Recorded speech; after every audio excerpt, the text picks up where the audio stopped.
My name is Jimmy Jones, and I've been on this island since I was 2 years old. I'm going to be 86 next month, so that's what, 84 years. I'm Peter Holt. I live on Toronto Island, on Ward's Island to be specific, and I've been here since September 15th in this house since 1969. Yeah, but that's my earliest memory of the island, which is pretty snowy and deep. And when I was 6 years old, I went to the island school and had to walk from where the airport is now to the island school. And my sister's 2 years older than I am, so she was already in school, so I had to just go with her. No buses or anything on the island, but a good 2 miles plus, I guess. Well, it was always hockey for me, always. You know, as soon as the lagoons froze up and we'd all go out and play hockey, you know, get 5 or 6 guys aside. And we had our own little group of hockey players, and we used to go down to between the church and the farm, like when I finally became a Ward's Islander, because I was raised at Hamlin's Point. But the hockey was the thing. Yeah, and when we were quite small, we were just little kids, and we were living in Hamlin's. My dad would take me over to Center Island, and they had a rink over there. They had the hockey cushion, you know, boards around it. I mean, that was the only rink on the island at that time. And that was during the war years. I guess it started late 30s and then into the 40s when the rink was there. And the firemen used to come out and flood it. We would leave our skates at the Manitou Hotel underneath the bench, and there was very few people here in the wintertime. And so everybody would leave their skates there and go to the hotel, get your skates, and go over to the rink and skate. Yeah, so it was always skating. Well, I first came over to the island in the winter. This friend called me and said, I'm over here on the island waiting for this friend of mine to show up, and he's not showing up. Why don't you come on over? It's really cool.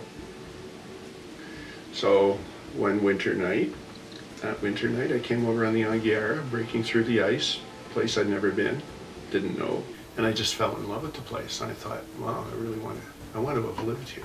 I didn't know that I was going to spend my life here, but I thought I really wanted to live here. Over here on Ward's, this used to be a campground. And the winter connection with Ward's is that in the winter, on this campground, there were platforms for tents, but the tents in the winter were put into a little shed at the back of the lot. Well, then they got permission from that to build wooden walls around the platform for the tent, as long as there was a canvas roof overhead, and then wooden roofs went up, covered with canvas, in order to comply with the new rules. The ferry boat's a big problem. Yes, whenever a ferry boat breaks down and you're either on it or you're waiting for it, either way it's a pain. Well, I mean, it's not convenient, as would be driving your car. On the other hand, bicycles work. These are situations that arise and people are used to sort of coping with it. As far as the bustle down at the other end of the island is concerned, I love it when all that is empty.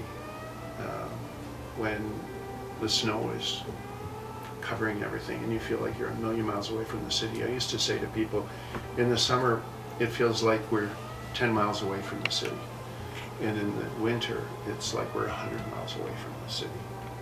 I spent a year on the lakes, on the Great Lakes, once as an oiler working for Yankeenuck Steamship Lines. I've been away, but this is home.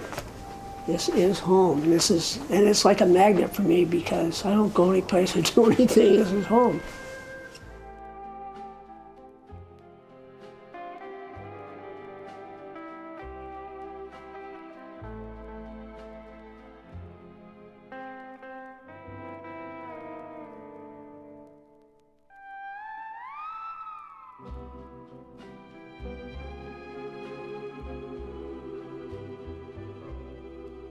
I just want to play tennis, drink beer, go to the beach.